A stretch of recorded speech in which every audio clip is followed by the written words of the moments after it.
الحمدللہ آج ہم ایک بڑے اہم ٹاپک کے متعلق ڈسکس کریں گے۔ جیسا کہ آپ لوگ بخوبی اس بات سے واقف ہوں گے اور آپ نے تجزیہ کیا ہوگا اس بات کا معاشرے کے اندر رہتے ہوئے کہ مسلک پرستی کی وجہ سے، فرقہ پرستی کی وجہ سے، گروہ بندی کی وجہ سے بہت سا انتشار پھیلا ہے ہمارے معاشرے کے اندر۔ معاشرے کے اندر انتشار پھیلا ہے، لوگوں کے دلوں میں فرق پیدا ہوا ہے۔ یہ تو ایک بڑی معمولی سی بات ہے۔ اس سے بڑا جو نقصان پہنچا ہے وہ اسلام کو پہنچا ہے، ہمارے دین کو اس سے بڑا نقصان ہوا ہے۔ فرقہ پرستی کی وجہ سے، گروہ پرستی کی وجہ سے، اور جتنے بھی مسالک ہیں، شخصیت پرستی ہے، یہ ساری چیزوں کی وجہ سے اسلام کو شدید نقصان پہنچا ہے۔ اس میں ایک یہ بھی چیز آپ شامل کر لیں کہ لوگوں کے اندر انا بہت زیادہ ہے، تعصب ہے۔ یہ شخصیت پرستی کی وجہ سے ہے، اپنی الگ مساجد بنانے کی وجہ سے ہے۔ تو ایک عام ذہن رکھنے والا شخص جو دین کی طرف آتا ہے، دین کا نیا نیا مطالعہ شروع کرتا ہے، اس کو جب بات سمجھ آنا شروع ہوتی ہے تو وہ ان لوگوں سے اس کے متعلق ڈسکس کرتا ہے، تو یہ پھر اس پر کوئی نہ کوئی فتویٰ تھوپ کر اسے اپنے مسلک کے اندر سے ایک طرح کا خارج کر دیتے ہیں۔ تو پچھلے کچھ سالوں میں آپ لوگوں کے ساتھ بھی یہ واقعہ پیش آ چکا ہے کہ انہوں نے کس طرح آپ کے ساتھ کیا تھا کہ آپ کو اپنے گروہ سے ہی الگ قرار دے دیا تھا اور آپ کو کافر ایک طرح کا ڈکلیئر کر دیا تھا۔ تو اس قسم کی جماعتیں ہیں ہمارے ملک کے اندر جو اگر آپ ان سے الگ ہوں گے تو بہت بے رحمانہ سلوک وہ آپ کے ساتھ کرتے ہیں۔ تو یہ کوئی چھوٹا موٹی بات نہیں ہے کہ کوئی آپ کو اپنے گروہ سے الگ ہونے پر کافر کہہ دے اور وہ یہ کہہ دے کہ آپ ان کی مساجد کے اندر نماز نہیں پڑھ سکتے، آپ ان کے آگے ہو کے جماعت نہیں کروا سکتے ہیں، وہ آپ کے پیچھے نماز پڑھیں۔ تو اقامت کے جتنے بھی معاملات ہیں، یہاں تک کہ کچھ جماعتیں تو اتنی متشدد ہیں پھر کہ وہ آپ سے کوئی چندہ وغیرہ بھی نہیں لیتے، کیونکہ وہ سمجھتے ہیں کہ یہ تو ہے ہی کافر ہیں، یہ تو دائرہ اسلام کے اندر ہے ہی نہیں۔ تو اس قسم کے تعصب کو اسلام کسی طرح بھی قبول کرنے کے لیے تیار نہیں ہے۔ اور آپ پوری ہماری اسلامی تاریخ اٹھا کر دیکھ لیں، جن لوگوں نے بھی اس قسم کا رویہ اختیار کیا ہے، اس سے دین کو نقصان پہنچا ہے، اس سے لوگوں کی دل آزاریاں ہوتی ہیں، اس سے لوگ دین کے ساتھ جڑنے کی بجائے دین سے دور ہو جاتے ہیں۔ تو یہ رویہ کوئی اسلام کے اندر پسندانہ رویہ نہیں ہے، بلکہ ایک برا رویہ ہے جس کا اسلام کو نقصان پہنچا ہے۔ پھر لوگوں نے، کیونکہ یہ شروع سے ایک روایت چلتی آ رہی ہے کہ اس قسم کے لوگ پیدا ہوتے رہے مسلمانوں کے اندر، تو اس روایت کو ختم کرنے کے لیے بہت سے لوگوں نے اسی وقت اسی دور کے اندر اپنے اپنے دور میں اس پر کام کرنا شروع کر دیا تھا۔ قرآن اور سنت کو اور نبی اسلام کی سیرت کو بنیاد بنا کر انہوں نے اس پر کام کرنا شروع کر دیا تھا، اور آج تک اس صدی میں بھی بہت سی کتابیں لکھی گئی ہیں اختلاف کے اوپر کہ اختلاف کے آداب کیا ہیں۔ معاشرے کے اندر جو گروہ بندی کی ایک فضا پھیلی ہوئی ہے، جو یہ ہوا رواں دواں ہے، اس کو کس طرح کنٹرول کیا جائے، کس طرح ختم کیا جائے۔ ایک عام فہم رکھنے والا انسان، یعنی آپ جتنے بھی لوگ یہاں پر بیٹھے ہیں، تو میں نہیں سمجھتا کہ آپ لوگ کسی بھی گروہ کے اندر اپنے آپ کو سمجھتے ہوں گے کہ آپ ان کے ساتھ کسی بھی اینگل سے متفق ہیں، کسی نہ کسی نقطے سے آپ ان کے ساتھ اختلاف کر ہی لیتے ہوں گے۔ یہ چیز کبھی ختم نہیں ہو سکتی ہمارے معاشرے سے کہ اختلاف کو ختم کر دیا جائے، یہ ناممکن سی بات ہے۔ پہلے بھی بار کئی دفعہ ڈسکس ہو چکی ہے کہ اختلاف کو ختم کرنا ناممکن سی بات ہے، اور یہ ہو بھی نہ، یعنی ایک طرف ہم یہ کہتے بھی ہیں کہ اختلاف کبھی ختم ہو بھی نہ، کیونکہ اگر اختلاف کو ختم کرنا ہوتا تو اللہ تعالیٰ کر دیتے، لیکن اختلاف کی وجہ سے ہی لوگوں تک صحیح بات پہنچ جاتی ہے۔ اگر کسی کی نیت ہے کہ اس نے صحیح بات کو سیکھنا ہے، حق بات تک اس نے پہنچنا ہے، تو وہ اختلاف کی وجہ سے پہنچ جاتا ہے۔ آپ اپنی مثال لے لیں کہ آپ سب لوگوں کے پاس جاتے ہیں، جب ہر گروہ کے پاس، ہر مسلک والے کے پاس آپ جاتے ہیں تو آپ کو کوئی نہ کوئی تو بات نہیں ملتی ہے وہاں سیکھنے کے لیے۔ تو ایک ایسے شخص سے آپ کو ایک ایسی بات مل جاتی ہے جو آپ کبھی سوچ بھی نہیں سکتے تھے کہ مجھے یہاں سے مل سکتی ہے۔ تو یہ اختلاف بھی ضروری ہے، لیکن اس کو بنا کیا دیا گیا ہے، وہ اس کی اصلاح کرنی ہے۔ ہر مسلمان کی یہ ذمہ داری ہے کہ وہ اس کی اصلاح کرے۔ اب اس ٹاپک کو چند پوائنٹس کی شکل میں کور کرنے کی کوشش کریں گے۔ اللہ تعالیٰ نے قرآن مجید میں فرمایا، پہلے بھی بارہ آپ یہ آیت سن چکے ہیں، اعوذ باللہ من الشیطان الرجیم، بسم اللہ الرحمن الرحیم، وَتَعْصِمُوا بِحَبْلِ اللَّهِ جَمِيعًا وَلَا تَفَرَّقُوا، کہ اللہ کی رسی کو مضبوطی کے ساتھ پکڑ لو اور تفرقہ میں نہ پڑو۔ اب یہ جو قرآن مجید کی آیت ہے، اس سے ایک مضمون تو واضح یہ نکل رہا ہے کہ اللہ کی رسی قرآن مجید ہے، اس کے علاوہ کوئی فزیکلی رسی نہیں ہے جو آسمان سے نیچے لٹک رہی ہو اور اس کو سب نے پکڑنا ہے۔ یہ اس رسی کی بات نہیں ہو رہی، بلکہ یہ قرآن مجید کی بات ہو رہی ہے کہ قرآن مجید ہی وہ رسی ہے جس کو سب نے پکڑنا ہے۔ اب یہاں پر اللہ تعالیٰ نے کوئی تقسیم نہیں بیان کی، یہاں صرف ایک جنرل بات کر دی گئی ہے، جنرل ٹاپک جو ہے وہ بیان کر دیا گیا ہے کہ اللہ کی رسی کو مضبوطی سے پکڑ لو اور قرآن مجید اس بات کو بیان بھی کر دیتا ہے کہ اللہ کی رسی کیا ہے، قرآن مجید ہے۔ اب سب نے اس قرآن کو ہی بنیاد بنانا ہے، پھر قرآن آپ کو جو بات کہے گا آپ نے اس طرف اپنے آپ کو گھما لینا ہے۔ یعنی جب آپ کسی رسی کو پکڑتے ہیں، سہارا لینے کے لیے پکڑتے ہیں، ایک شخص جب پانی میں کودتا ہے اس کے ہاتھ کو جب رسی لگتی ہے تو وہ رسی کو کیوں پکڑتا ہے؟ تاکہ اس کی جان بچ جائے، وہ کسی طرح محفوظ جگہ پر پہنچ جائے، وہ کسی طرح اپنے آپ کو بچا لے۔ اب آپ ذرا امیجن کیجئے جب اللہ نے یہ بات بیان فرمائی کہ اللہ کی رسی کو مضبوطی سے پکڑ لو، تو اب یہ والی مثال لے کے ذرا اپنے ذہن کے اندر کہ جو شخص کسی ندی کے اندر گر چکا ہے اور اس کو اب کوئی رسی ملی ہے تو رسی کو کیوں پکڑے گا؟ تاکہ اپنی جان بچائے، اپنے آپ کو محفوظ کرے۔ تو اسی طرح جب آپ قرآن مجید کو پکڑتے ہیں، قرآن مجید کی رسی کو، تو آپ ہر طرح کے تعصب سے، ہر طرح کی انا سے، ہر طرح کی گروہ بندی سے، مسلک پرستی سے، شخصیت پرستی سے اپنے آپ کو بچا رہے ہوتے ہیں، اپنی جان کی حفاظت کر رہے ہوتے ہیں۔ اب یہ آپ نے یعنی فیصلہ کرنا ہے کہ اب آپ نے اللہ کی رسی کو پکڑنا ہے کہ نہیں پکڑنا، کیونکہ اصل بنیاد یہی ہے۔ پھر اس آیت سے ایک اور مضمون بھی نکل رہا ہے کہ اللہ تعالیٰ اس وقت یہ بات بیان فرما رہے ہیں، نبی اسلام پر وحی آ رہی ہے، صحابہ کرام براہ راست آپ سے مخاطب ہیں، تو ان میں بھی اختلاف ہو رہا تھا، وہ بھی ایک دوسرے سے اختلاف کر رہے تھے۔ ہمیں ملتا ہے کہ ان کا اختلاف اس قدر شدید ہو چکا تھا کہ ابو ذر غفاری رضی اللہ تعالیٰ عنہ کو اپنا علاقہ چھوڑ کر ایک ریگستان سے رستہ گزر رہا تھا، اس رستے کے اندر اپنا خیمہ لگانا پڑ گیا، بالکل تنہائی کے اندر۔ اختلاف کی وجہ سے وہ وہاں پر گئے تھے، کوئی انہیں شوق نہیں تھا کہ وہ اتنی دور جا کے تنہائی میں اکیلے رہیں، صرف اختلاف ہو گیا تھا کیونکہ وہ بہت زیادہ زہد پسند انسان تھے۔ صحابہ کرام کو زہد کے اوپر جتنی بھی احادیث آپ کو ملیں گی، وہ زیادہ تر روایات جو ہیں وہ ابو ذر غفاری رضی اللہ تعالیٰ عنہ سے مروی، کیونکہ نبی اسلام سے وہ سنتے تھے اس طرح کی باتیں۔ اب ہر شخص کا ایک اپنا پیشن ہوتا ہے چیزوں کو پک کرنے کا، وہ زیادہ زہد کے اوپر، تقویٰ کے اوپر، پرہیزگاری کے اوپر، سادگی کے اوپر جتنی بھی روایات ہیں وہ زیادہ تر تقریباً ابو ذر غفاری سے مروی ہیں۔ تو وہ صحابہ کرام کو کہا کرتے تھے کہ نبی اسلام کے زمانے میں دیکھ لو مکہ کے اندر ہمارے کیا حالات تھے، اس کے بعد مدینہ کے اندر شروع کے سال ہم نے کس طرح گزارے مشکل میں، تو جب یہ ہمارے اوپر رومن اور پرشین امپائر کے خزانے اللہ نے کھول دیے، اب تم لوگوں نے اپنا لائف اسٹائل ہی بالکل چینج کر لیا۔ تو وہ صحابہ کرام کو کہا کرتے تھے اور چھوٹی چھوٹی بات پر اختلاف کر لیا کرتے، لیکن اتنا شدید اختلاف ہونے کے باوجود بھی کبھی انہوں نے یہ نہیں کہا کہ اب تم کافر ہو، گمراہ ہو، یا کسی قسم کا کوئی فتویٰ ان پر لگایا نہیں لگایا۔ نہ ان کے پیچھے نماز پڑھنا چھوڑی انہوں نے، نہ باقی صحابہ نے ابو ذر غفاری رضی اللہ تعالیٰ عنہ کے پیچھے نماز پڑھنا ترک کی، ایسا کوئی معاملہ نہیں تھا۔ وہ اپنے سارے معاملات کر رہے تھے، کبھی کوئی گمراہ ہونے کا فتویٰ نہیں لگایا، بلکہ وہ کہہ رہے تھے کہ اختلاف ہو رہا ہے ہمارے درمیان، کوئی مسئلہ نہیں ہے، وہ اس بات کو اس طرح سمجھتے ہیں، ہم اس بات کو اس طرح سمجھتے ہیں۔ اب حضرت امیر معاویہ رضی اللہ تعالیٰ عنہ بڑے فقی صحابی، بہت نالج ہے ان کے پاس، کاتب وہی ہیں، وہ قرآن کی وہی لکھا کرتے تھے، وہ کوئی عام پرسنالٹی نہیں ہے حضرت امیر معاویہ رضی اللہ تعالیٰ عنہ۔ اور دوسری طرف حضرت عائشہ ہیں جو خود ایک فقی خاتون ہیں، بہت سے صحابہ ان سے مسائل دریافت کرتے ہیں، جو بات لوگوں کو سمجھ نہیں آ رہی ہوتی وہ ان سے پوچھتے ہیں۔ اور سب سے زیادہ نبی اسلام کے ساتھ جو کم عمر کی عورتوں میں شامل تھی جو آپ کی بیوی وہ حضرت عائشہ تھی، سب سے زیادہ لمبا عرصہ حضرت عائشہ نے گزارا آپ کے ساتھ، نبی اسلام سے براہ راست مسائل ڈسکس ہوتے تھے۔ تو اس کے بعد صحابہ کرام اور نبی اسلام کے وفات کے بہت لمبا عرصہ تک حضرت عائشہ اس کے بعد زندہ رہی۔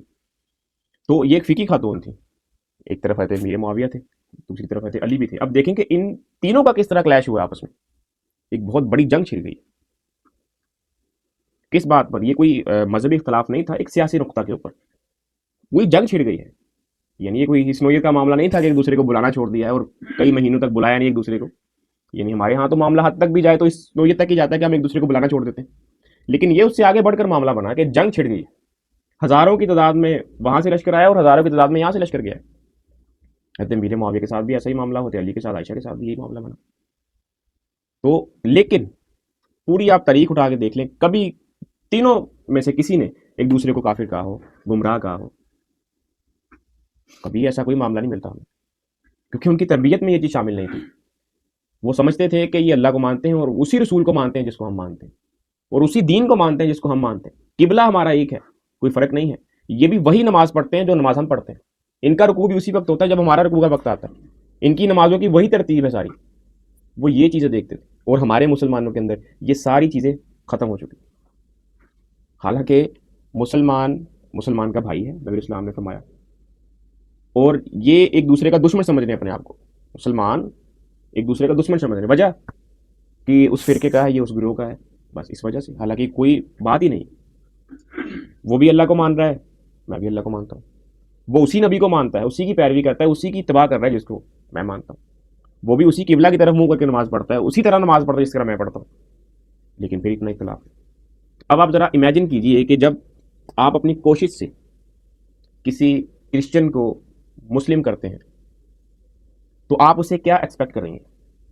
امیجن کریں ذرا، آپ نے مطالعہ کیا ایک عیسائی کو، بڑی کوشش کے ساتھ آپ نے اس کو قائل کر لیا، ایگری کر لیا، آپ نے اسے ذہنی طور پر مطمئن کر لیا، اس کا دل بالکل اب ایگری ہے کہ وہ مسلمان ہو جائے، وہ شہادت دے رہا ہے آپ کے سامنے کہ میں مسلمان ہوتا ہوں۔ اب آپ اس سے کیا ایکسپیکٹ کریں گے؟ آپ ہیں کسی بھی مسلک کے ہیں، آپ یہ ایکسپیکٹ کریں گے کہ وہ ہمارے مسلک کا مسلمان بنے؟ ایسا نہیں ہونا چاہیے، بلکہ آپ اب اس سے یہ ایکسپیکٹ کریں گے کہ یہ مسلمان ہی رہے اور بس نماز پڑھتا رہے اور زکات دیتا رہے، اس سے زیادہ کچھ ایکسپیکٹنگ کریں گے آپ اس سے؟ نہیں کریں گے نا۔ تو جو آلریڈی مسلمان ہیں ان کو ہم دائرہ اسلام سے نکال رہے ہیں، یعنی نبی الاسلام مسلمانوں کو لے کے آ رہے تھے دائرہ اسلام کے اندر، اور یہ مسلمان نکال رہے ہیں باہر لوگوں کو دائرہ اسلام۔ جب آپ نے کسی کو کافر کہہ دیا تو وہ مسلمان تو نہیں رہا، دائرہ اسلام سے خارج ہو گئے۔ تو یہ والا جو اختلاف ہے کہ نہ آپ نے کسی کے پیچھے نماز پڑھنی ہے، نہ آپ نے کسی کو مسلمان سمجھنا ہے، اور نہ آپ نے کسی کو انسان ہی سمجھنا ہے، تو یہ اختلاف کی یہاں پر بات نہیں ہو رہی۔ یہ اختلاف نہ کبھی صحابہ کرام میں ہوا، نہ نبی اسلام کے دور میں کبھی ہوا، نہ اس کے بعد بڑے بڑے ائمہ دیکھ لیں، کبھی نہیں ہوا یہ بات، ایسے معاملہ کبھی نہیں بنا۔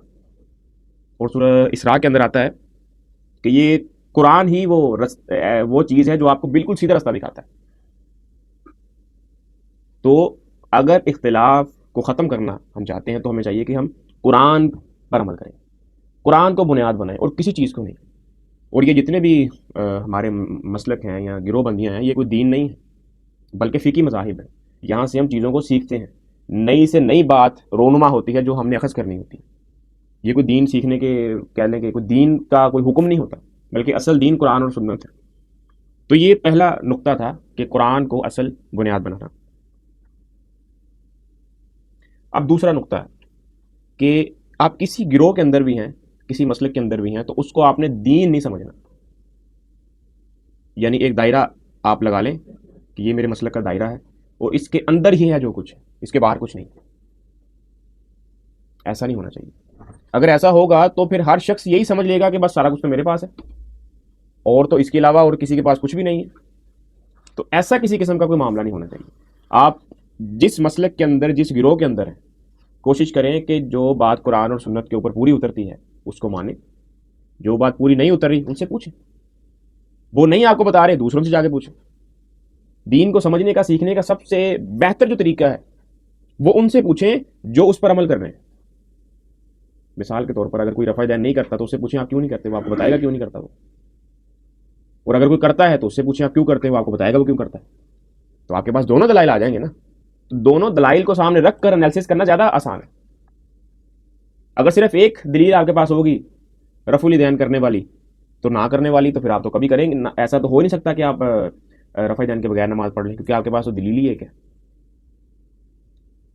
پوری امت دیکھیں کہ اکثریت لوگ ایسے ہیں جو اس کے بغیر نماز پڑھتے ہیں، تو آپ اگر یہ سمجھ لیں گے کہ اس کے بغیر نماز ہوتی نہیں ہے تو پھر ان کی سب کی تو نماز نہیں ہو رہی۔ تو دین کو سیکھنے کا ذریعہ یہ ہے بہتر کہ آپ اگر جو شخص عمل کر رہا ہے کسی بات کے اوپر اس سے جا کر پوچھیں، اور عام شخص سے نہیں پوچھنی ہوتی بات کو۔ آپ کہیں کہ ہم عام مسجد کے مولوی سے جا کے کوئی بات پوچھ لیں، آپ نے ان کے کسی بڑے سے پوچھنی ہوتی ہے بات، ان کے فرقے کا، یا کوئی اگر امام باہر سے آیا ہے کوئی، آپ کو پتہ ہے کہ اس کا کوئی سٹیٹس ہے اس گروہ کے اندر، اس سے پوچھیں بھائی، اور اچھے طریقے سے پوچھیں، کوئی آپ کو جذباتی ہونے کی ضرورت نہیں ہے۔ اور بہتر ہے کہ تنہائی میں پوچھیں، پبلک کے سامنے نہ بات پوچھی جائے۔ بعض دفعہ اگر کوئی آدمی غلط بھی ہوتا ہے تو پبلک کے سامنے اپنے دفاع میں بڑی سے بڑی دلیل پیش کر دیتا ہے، حالانکہ وہ خود بھی جان رہا ہوتا ہے کہ یہ تو بات ہی غلط ہے، صرف اپنے آپ کو ڈیفینڈ کرنے کے لیے، اپنی عزت کو بچانے کے لیے۔ تنہائی میں پوچھیں گے، یہ میرا خود کا تجزیہ ہے، تنہائی میں پوچھیں گے تو بات زیادہ واضح ہوگی آپ کے اوپر، کیونکہ وہ صرف آپ کو بات سمجھا رہا ہوگا، اگر وہ غلط بات بھی کر دے گا تو کوئی اس میں ایشو والی بات نہیں ہے۔ پبلک کے سامنے کسی بات کو ڈسکس کرنا بڑا مشکل کام ہوتا ہے، ممکن ہے کہ وہ آپ کی تذلیل بھی کر دے گفتگو کے دوران، کیونکہ اس کا وہاں پر ایک سٹیٹس ہوتا ہے۔ تو یہ جو بات ہے کہ دین کو کبھی بھی آپ نے مسلک کو کبھی بھی آپ نے دین نہیں سمجھنا کہ یہ اصل دین ہے، اسی کے اندر سارا کچھ ہے، بلکہ مسلک کو دین سمجھنے کا ذریعہ سمجھنا ہے کہ یہ جو ہم کسی مسلک کے اندر ہیں یا کسی بھی گروہ کے اندر کسی کے ساتھ بھی اٹیچ ہے، یہ دین سیکھنے کا ایک ذریعہ ہے۔ جو بات ہمیں ان سے ملتی ہے ہم نے وہ لینی ہے، وہ آپ یہ سمجھیں کہ وہ آپ کی وراثت ہے۔ کیا کوئی اپنی وراثت چھوڑتا ہے کبھی؟ سگا بھائی سگے بھائی کا دشمن بن جاتا ہے؟ وراثت تو کوئی نہیں چھوڑتا کبھی کسی کی. تو آپ اپنی جو یہ وراثت پھیلی ہوئی ہر طرف کیوں چھوڑیں گے؟ ہمارے استاد کہا کرتے تھے کہ 4 مسالک ہیں، چاروں کے پاس 25-25-25-25% دین ہے. اگر آپ ایک کے پاس جائیں گے تو صرف 25% آپ کو ملے گا، چاروں کے پاس جائیں گے تو کتنا مل جائے گا؟ 100%. اور یہ کوئی یہ سمجھے کہ کوئی برائی والی بات نہیں ہے، یا آپ کہہ لیں کہ ہماری اس میں انسلٹ ہو رہی ہے، بلکہ دین سب سے پہلے آپ کا اپنا مسئلہ ہونا چاہیے. یعنی میں جب دین کو پڑھتا ہوں تو سب سے پہلے دین میرا مسئلہ ہے کہ دین کو میں سیکھوں، بھائی میں بھی سمجھوں کہ اللہ تعالیٰ نے کیا حکم نازل کیا ہے، اس کے بعد میں دوسروں تک پہنچاؤں. دین دوسروں کا مسئلہ نہیں ہے، یا میرا یہ مسئلہ نہیں ہونا چاہیے کہ میں دوسروں کا اس کو مسئلہ بنا کے پیش کر دوں، بلکہ یہ سب سے پہلے میرا مسئلہ ہے. بھائی میں نے اس کو سمجھنا ہے، میں نے اس کو سیکھنا ہے، پھر میں نے دوسروں کو بتانا ہے جو مجھے سمجھ آیا بات کو، وہی بات میں نے دوسروں تک پہنچانی ہے. تو دین کو کبھی بھی ہے مسئلے کو کبھی بھی آپ نے دین نہیں سمجھنا، بلکہ دین سیکھنے کا ذریعہ سمجھنا ہے. اس کے بعد تیسری چیز جو ہے وہ ہے اختلاف کے آداب سکھانا لوگوں کو. اس پر میں بہت گفتگو کر چکا ہوں پہلے بھی، تو یہ ایک بڑی ضروری چیز بھی ہے. تو یہ کوئی 1-2 دن کا کام نہیں ہے یا چند مہینوں کا کام نہیں ہے، بلکہ یہ پوری زندگی کا کام ہے. آپ کے زیر کفالت کون کون ہے؟ آپ کی بیوی ہے، آپ کے بچے ہیں، یا آپ کے والدین ہوں گے، یا آپ کے چھوٹے بہن بھائی بھی ہوں گے. اس طرح بھی ہو جاتا ہے. تو آپ نے کم از کم ان سے شروعات کرنی ہے کہ جب بھی آپ نے معاشرے کے اندر کسی معاملے میں بھی کسی سے اختلاف کرنا ہے تو اس کے آداب یہ ہے. کتاب بھی پڑھی ہے ہمارے پاس بڑی ڈیٹیل کے ساتھ، انہوں نے اس میں بیان کیے ہیں، پوائنٹس کی شکل میں لکھے ہیں. تو ایک ایک پوائنٹ کو اگر آپ پڑھ کر صرف ایک دن میں ایک پوائنٹ کو پڑھیں گے اگر، اور اس پر عمل کریں گے، تو چند مہینوں کے اندر وہ چیز آپ کی عادت بن جاتی ہے. یعنی جب کسی سے اختلاف آپ نے کرنا ہے تو سب سے پہلے اس کا طریقہ یہ ہوتا ہے کہ آپ اگلے کی بات کو دھیان سے سنیں کہ وہ کہنا کیا چاہ رہا ہے. لیکن ہمارے اندر یہ صبر تو ہے ہی نہیں. ہم تو کہہ رہے ہوتے ہیں کہ ہم نے صرف اپنی بات سنانی ہے، اگلے کی بات کو نہ سننا ہے، نہ اس پر دھیان دینا، نہ اس پر عمل کرنا. تو سب سے پہلی بات یہ ہے کہ اگلے کی بات کو توجہ کے ساتھ سنیں. جب آپ اگلے کی بات کو توجہ کے ساتھ سن لیں گے، اس کے بعد پھر آپ نے فیصلہ کرنا ہے کہ آپ نے اس کو کیا سنانا ہے. اگر آپ کو لگ رہا ہے کہ آپ کے پاس کوئی دلیل ہی نہیں ہے جس سے آپ اس کی بات کو ریجیکٹ کر سکیں، تو خاموشی اختیار کریں، اس کو بولنے دیں، اس کے دلائل سارے جمع کر لیں. اس کے بعد بیٹھ کر انالیسس کریں ان دلائل کا کہ یہ جو باتیں اس نے کی ہیں کیا یہ صحیح ہے، یہ روایت صحیح ہے، یہ قرآن کی آیت غلط تو نہیں بیان کر دی، اس سے مفہوم تو غلط اخذ نہیں کر لیا. اگر آپ کو لگ رہا ہے کہ وہ صحیح کہہ رہا تھا اور آپ غلط ہیں، معاملہ ختم ہو گیا، آپ اپنی اصلاح کر دیں. اگر آپ کو لگ رہا ہے کہ وہ غلط بات اس نے یہاں پر یہ معاملہ خراب کر دیا، یہاں پر یہ معاملہ خراب کر دیا، تو اگلی نشست کے اندر اب آپ اپنے دلائل اس کے سامنے پیش کریں. لیکن ہماری اگلی نشست آتی نہیں. ہم پہلی نشست کے اندر ہی بات کو ختم کر دیتے ہیں. یعنی اب تمہارا راستہ یہ ہے، ہمارا راستہ یہ ہے، 2 ٹوک والا معاملہ ہوتا ہے. تو اس قسم کا کوئی معاملہ نہیں ہونا چاہیے. بلکہ ہمارے وہاں پر ایک بھائی صاحب ہیں، میں ان کو، وہ ذرا زیادہ ہی جذباتی ہیں کچھ. یعنی جب کہہ لیں کہ انسان نیا دین اس کو سمجھ آتا ہے اور وہ رفع لے جانا شروع کر دیتا ہے تو وہ تھوڑا جذباتی ہو جاتا ہے انسان. تو میں اس کو ہمیشہ کہتا ہوں کہ جب انسان کو ہدایت اللہ دیتا ہے تو انسان جذباتی نہیں ہوتا، بلکہ اس میں عاجزی آ جاتی ہے. جس طرح آپ لوگوں سے گفتگو کرتے ہیں، جو رفع نہیں کرتا آپ تو پڑھ جاتے ہیں اس کو، اور جو بزرگوں کو مانتے ہیں آپ ان کو بھی پڑھ جاتے ہیں. یہ تو کوئی انسانوں والی بات نہیں ہے. میں نے کہا اپنے اندر عاجزی پیدا کریں ذرا. لوگوں کو بات اگر آپ کو سمجھ آ گئی ہے تو ایک دن آپ بھی اسی جگہ پر تھے جہاں پر آج وہ کھڑے.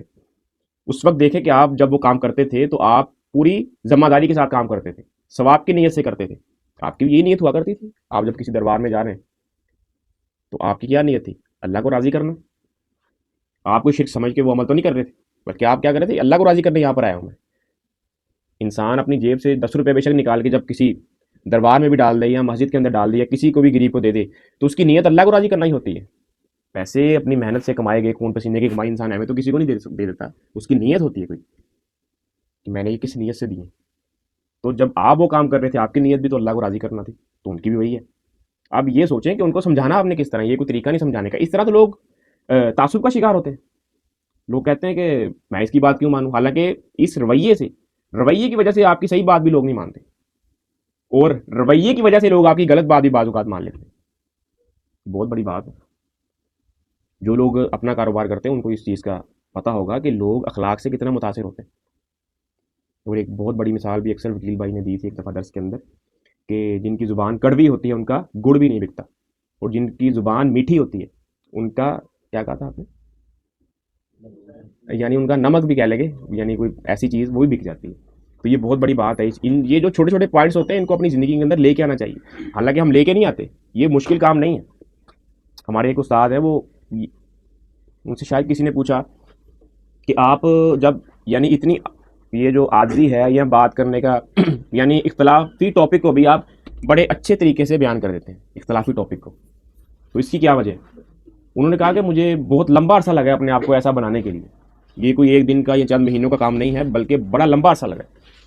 تو اب اگر آپ کہیں کہ یہ جو ہم یہاں پر کسی موضوع کے اوپر بھی گفتگو ہوتی ہے سنتے ہیں اس کو، تو ہم جاتے ہی اس کو اپنی ذات پر اپلائی کر لیں گے، ایسا معاملہ نہیں ہونا چاہیے اور ایسا ہو بھی نہیں سکتا۔ فطرتی طور پر آپ ایسا کر بھی نہیں سکتے کہ یہاں پر میں 10 پوائنٹ بیان کروں اور آپ کہیں کہ 10 پوائنٹ اپنی زندگی میں لے آؤں، ایسا نہیں ہو سکتا اور ایسا کرنا بھی نہیں چاہیے۔ یعنی قرآن مجید سب سے بڑی کتاب ہے دنیا کے اندر، اس کے متعلق بھی کہا گیا کہ جب اکتا جاؤ چھوڑ دو پڑھنا اس کو، جب آپ کا دل مطمئن ہو اس وقت تک پڑھتے رہو۔ تو اگر ایک آیت ہی آپ کو سمجھ میں آ گئی تو بہت بڑی بات ہے، اگر آپ اکتا گئے تو شاید دوبارہ اس کے قریب بھی نہ آئیں۔ تو جب تک آپ کو لگ رہا ہے کہ آپ ایک چیز کو اپنی زندگی پہ لا سکتے ہیں اس کو اپلائی کرتے رہے، ایک دن آئے گا وہ آپ کی عادت بن جائے گی۔ چوتھا ہمارا پوائنٹ ہے کہ جو باتیں لوگوں کے اندر مشترک ہیں ان کو نمایاں کیا جائے۔ قرآن میں بھی ایک آیت آتی کہ آؤ اس بات کی طرف جو تمہارے اور ہمارے درمیان یکساں ہے۔ نبی اسلام نے فرمایا یہودیوں عیسائیوں سے کہ اس طرف آؤ جو تمہارے اور ہمارے درمیان بات مشترک ہے، ہم ایک پلیٹ فارم کے اوپر جمع ہو سکتے ہیں، اس بات کی طرف آؤ۔ اختلاف کو کھولیں گے تو کھلتے ہی جائیں گے، اگر ایک پلیٹ فارم پہ آئیں گے تو انشاءاللہ آج مسلمانوں کے اندر دیکھ لیں، اگر ہم اختلافات کو ختم کر دیں پیچھے کیا بچتا ہے؟ نماز، روزہ، زکوٰۃ اور حج، اللہ اور رسول، اور تو کچھ نہیں بچتا پیچھے۔ تو جب ایک مسلمان دوسرے مسلمان کو کہتا ہے کہ میرا بھی وہی اللہ ہے، تمہارا بھی وہی رسول ہے، نماز ہماری ایک جیسی ہے، وقت بھی وہی ہے، رکوع کا وقت بھی سیم ہے، سجدے کا بھی سیم ہے، نماز میں پڑھنا بھی سب کچھ ایک جیسا ہی ہے، زکوٰۃ بھی انہی 8 لوگوں کو دینی ہے جن کا قرآن نے ذکر کیا، میں نے بھی اور آپ نے بھی، اور حج بھی اسی کعبہ کو جا کے کرنا ہے، وہی طریقے سے کرنا ہے، تو ہم اس بات کی طرف آتے ہیں۔ اس سے ہم نے کیا نکالنا ہے کہ رفع دین کرنا ہے نماز میں کہ نہیں کرنا؟ یہ کوئی مسئلہ تو نہیں ہے، یہ تو ہم نے بنا لیا مسئلہ۔ نبی اسلام کے دور میں تو یہ مسئلہ تھا ہی نہیں کہ نماز کس طرح پڑھنی ہے، صحابہ کرام کے دور میں بھی مسئلہ نہیں تھا، یہ تو بعد کے دور میں مسئلے پیدا ہوئے کہ اس طرح نماز پڑھنی، اس طرح نہیں پڑھنی، یہ تو بعد کے مسئلے ہیں۔ تو ان مسئلوں کو ہم نے نمایاں کر دیا، اور جو چیزیں نمایاں کرنی تھی ان کو ہم نے چھپا دیا۔ اب آپ کسی سے بھی ملتے ہیں جب، تو آپ اس کو کہیں کہ بھائی، وہ اکثر میں نے لوگ دیکھا ہے کہ جو بڑے سے بڑا بے نمازی ہے نا، وہ دین کا بڑے سے بڑا مسئلہ چھیڑ کے بیٹھا ہوتا ہے آپ کے ساتھ۔ یہ میرے ساتھ کئی دفعہ ہو چکا ہے، حالانکہ میرا من تو کر رہا ہوتا ہے کہ میں اس کو بولوں کہ بھائی آپ نماز تو پڑھتے نہیں اور دین کا اتنا اہم ٹاپک آپ نے ڈسکس کر لیا۔ کل کی بات ہے، حضرت امیر معاویہ کے متعلق ڈسکس کر رہا تھا ایک شخص آگے، میں سوچ رہا تھا میں کیا کہوں، یہ نہ روزے کی فکر ہے، رمضان چل رہا ہے، نہ نمازوں کی ٹینشن ہے کوئی، اور مسائل ان کی فکر لگی ہوئی ان کو کہ ایک شخص کہہ رہا ہے امیر معاویہ، ایک شخص برا ان کو کہہ رہا ہے، ایک شخص اچھا بنانے کی کوشش کر رہا ہے، اپنی زندگی کی فکر نہیں۔ تو یہ تو ایک فیشن بن چکا ہے ہمارے معاشرے کے اندر کہ لوگ اب مختلف اسکالرس کو سنتے ہیں اور بات پوری طرح سمجھتے نہیں ہیں، ان کا پورا استدلال پتہ نہیں ہوتا اور دوسروں کے ساتھ بات کو جا کے بیان کر دیتے ہیں۔ آپ جب بھی کسی اسکالر کو سن رہے ہوتے ہیں تو اس کا استدلال جاننا بڑا ضروری ہے، اور استدلال جاننے کے لیے کوئی 2-2.5 منٹ کا کلپ نہیں سن سکتے، آپ پوری نشست سننی پڑتی ہے۔ بعض اوقات درجنوں گھنٹوں کی ایک ویڈیو بنی ہوتی ہے، پوری ویڈیو کو سننا پڑتا ہے کہ بھئی بندے نے بات شروع کہاں سے کی تھی اور ختم کہاں پر کی ہے، پوری بات سنیں گے تو۔ لیکن ہم 2-2.5 منٹ کا کلپ سنتے ہیں اور بس دھوم مچا دیتے ہیں معاشرے کے اندر کہ میرے پاس جو علم آ چکا ہے وہ کسی کے پاس نہیں ہے۔ تو ایسا تو کوئی معاملہ نہیں ہے، بلکہ قرآن تو یہی کہتا ہے کہ چند لوگ نکلیں اس کام کے لیے۔ اس سے یہ پتہ چلتا ہے کہ ہر بندے کا کام ہی نہیں ہے دین کو سیکھنا اور آگے پہنچانا، ہر شخص یہ کام نہیں کر سکتا، یہ بڑا مشکل کام ہے، ہر شخص کی ذمہ داری بھی نہیں لگائی گئی۔ معاشرے کے اندر باقی بھی کام کرنے کے لیے لوگوں نے، کسی نے دکان اپنی بنا کے بیٹھنا ہے، کسی نے انجینئر بننا ہے، کسی نے ڈاکٹر بننا ہے، تو یہ بھی سارے معاشرے کے اندر کرنے کے لیے کام ہے۔ تو اللہ تعالیٰ نے فرمایا کہ چند لوگ نکلیں صرف اس کام کو کرنے کے لیے، اور جب وہ اس کام کو سیکھ لیں اس وقت اس کو آگے پہنچائیں گے۔ میں اس وقت جہاں سے پڑھ رہا ہوں تو انہوں نے ہمیں واضح یہ نصیحت کی ہے کہ 10 سال تک آپ نے کوئی بات نہیں کرنی کسی سے دین کے متعلق، کیونکہ ابھی آپ کو کچھ نہیں پتا۔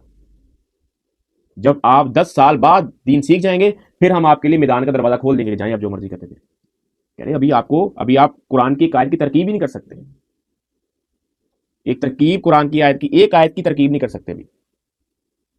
ترکیب یہ ہوتی ہے کہ یہ جو وَتَعْصِمُوا ہے، یہ فعل ماضی کا صیغہ ہے، فعل حال کا صیغہ ہے، یہ امر نہیں ہے، یہ کیا ہے؟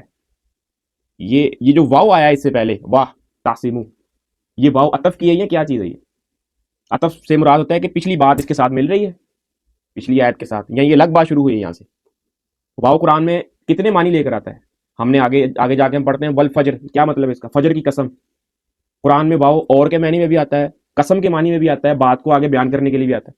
تو یہ جب چیزیں ہمیں پتہ ہوں گی اس وقت ہی اب ایک شخص واو کو اور ہی بنا دے، یعنی وہ کہیں ول فجر اور فجر، حالانکہ اس کو پتا ہوگا کہ ول کا مطلب وہاں پر قسم کا آ رہا ہے، تبھی وہ بات کو بیان کرے گا.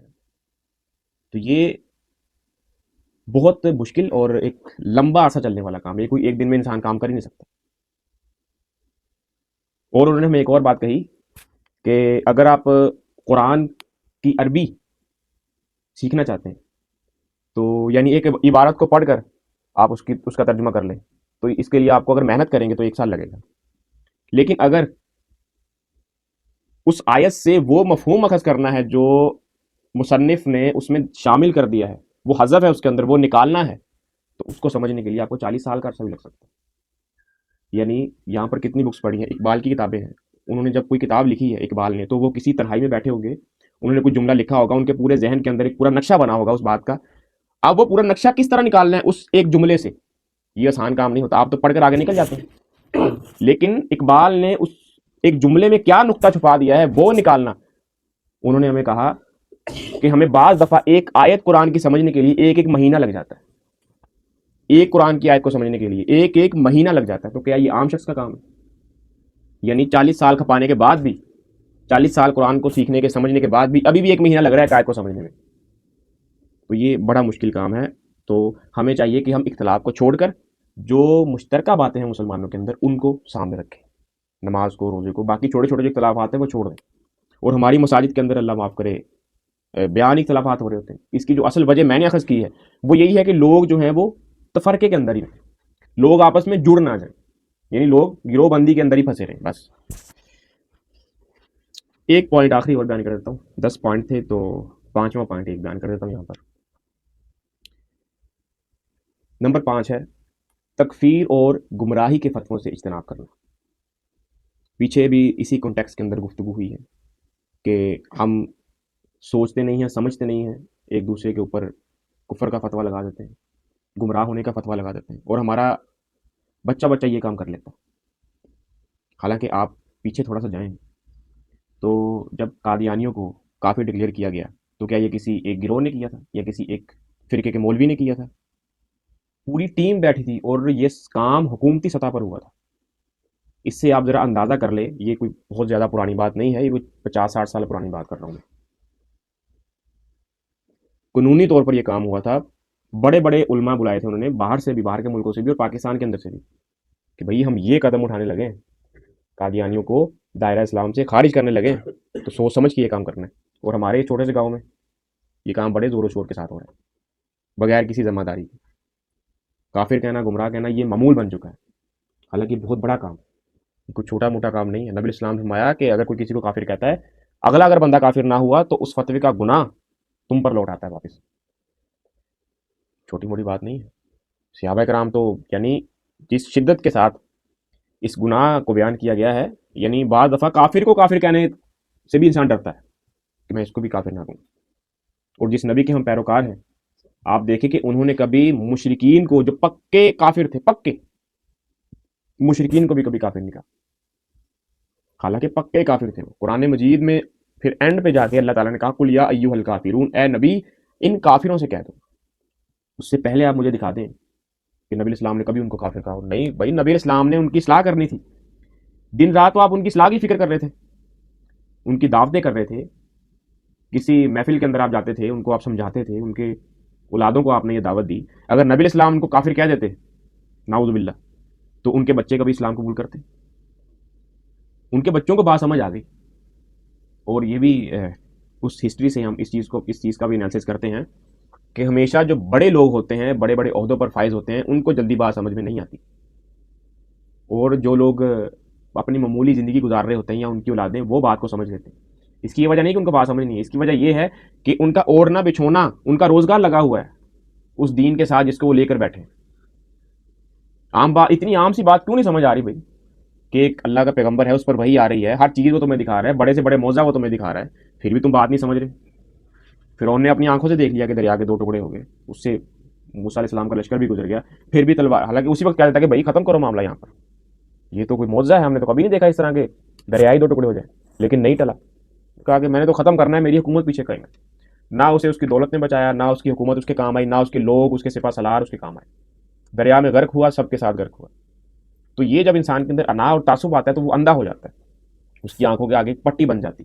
تو کوشش کریں کہ قرآن کو رسی بنائیں، اس رسی کو پکڑیں، تاکہ آپ کی آنکھوں سے تعصب اور انا کی جو پٹی ہے وہ اتر جائے۔ تو اللہ تعالیٰ سے دعا ہے کہ اللہ تعالیٰ ہمیں دین کو سمجھنے، اس پر عمل کرنے کی توفیق عطا فرمائے۔ وآخر دعوانا الحمد للہ رب العالمین، وما تقبل منا انک انت السمیع العلیم۔